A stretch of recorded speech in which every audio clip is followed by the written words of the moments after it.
prints out the return value. That's what this is. This is the return value. If you just type a function in a parameter, it can be in a constant or it can be a variable. And as we'll see in a second, we'll give you many of these if you like. So you can either just run it or take the result of this. This passes an integer in, converts it to a float, and then puts the float into that. Type tells us what kind of thing that is, and you can use this inside of an expression. And so it's like, what am I going to do first? Oh, I've got to do 2 times this thing. Oh, wait a sec. Pause just briefly for a moment to call out to some float code, pass a 3 into it, and then something comes back, the return value, the residual value comes back, and then that participates. In this case, it's going to be 3.0, participates in this 2 times 3.0. Okay, and so 2 times 3.0 then ends up being 6.0, et cetera, et cetera. But you can see as it's like, oh, wait a sec, I got to figure out what this is, call the function, get the return value, and then continue processing this expression. We've also done this with string conversions, partly because, just as an example, the input always returns a string. The input function returns a string. And so, you know, here's this string, could be coming from input, but we'll just take 1, 2, 3. We know that that's a string. It's not the number 123. And if we try to add 1 to it, we get a trace back. Cannot concatenate string and integer. Trace back. But we can't convert that string to an integer. And so int can take like a floating point number or an integer or even a string, and it says, oh, I know what I'm supposed to do with a string. I'm supposed to look at this, interpret these as numbers, and, you know, multiply by 10 and figure out what the hundreds place is and all that stuff. There's a little bit of work to that, and it does it. But then it gives us back an integer, and we say, oh, what is that? That's now the 123, but it is of type int. And now we can add 1 to it and get 124. And as before, from this example that we're kind of reusing from a previous chapter, you don't want to try to convert, oops, sad face, sad face. Sad face. Don't want to try to convert something that doesn't have digits using int, because it'll say, I don't know what to do, and then your program quits, right? You don't want your program to stop, tracebacks, and you can, of course, deal with that with try and accept, but that's like a previous lecture. Okay, so up next we're going to talk about building our own functions, not just using the predefined ones. So welcome back. We're going to continue and start talking about building our own functions. So again, we use the def keyword to define a function, and then later we're going to invoke this. And there's a bit to it. We are defining the name of the function. In effect, we're extending Python and creating new predefined things that we can use, except it's our code.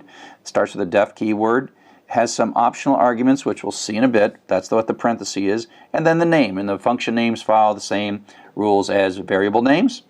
And then you have an indented block, whatever code you want to do, and then you have a de-indented block, and that sort of defines the essence. The key thing here is this is not calling. It's not invoking. It's not executing. It's remembering. It's storing. It's figuring things out.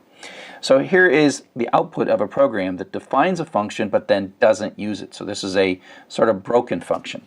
So here we go. We start x equals 5, print. You don't have to def, you have all the defs at the beginning.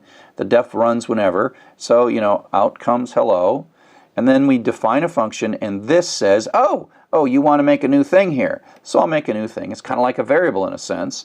And then it copies this stuff, copies it up there, and says, later you probably are going to want to use this, so I'm going to remember it. So it doesn't do anything there. No output comes out. Then it says print yo, and out comes yo. And then it adds 2 to x, so x is now 7, and then it prints x, and there's no 7. There's 7. These print statements never ran.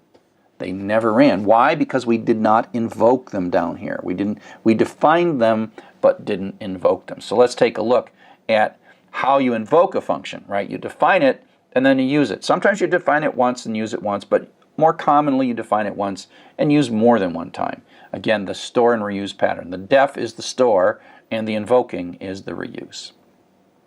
So here's just a slightly different version of that last program, and so now it's going to actually invoke it. So x equals 5, print hello, def, so out comes hello. This produces, the def produces no output, right?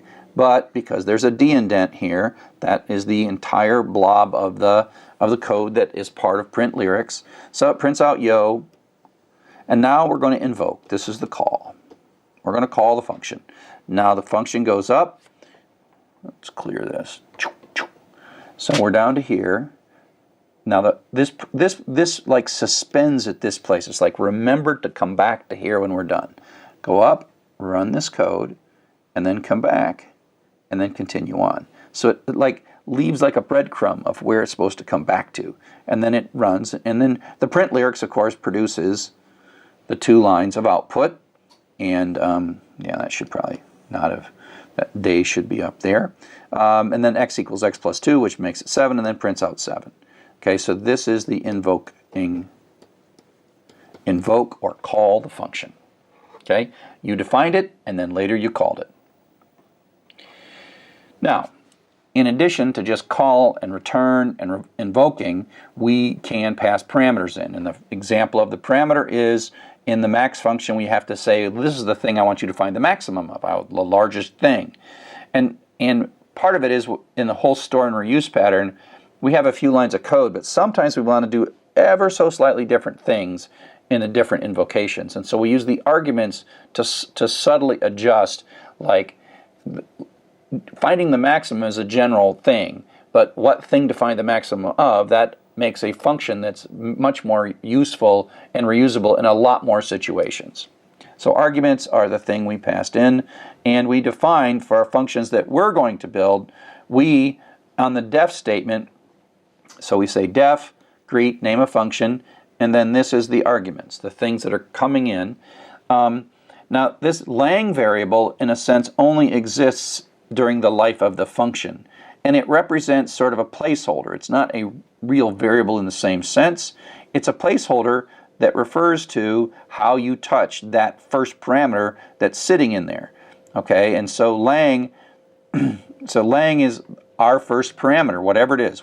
We don't need to see this part down here right now. All we know is we're going to make a function, and we're going to take a parameter, and this lang is the placeholder that tells us what that parameter is. Okay, so within the function, we're going to check to see if the language is Spanish. If we are, print hello.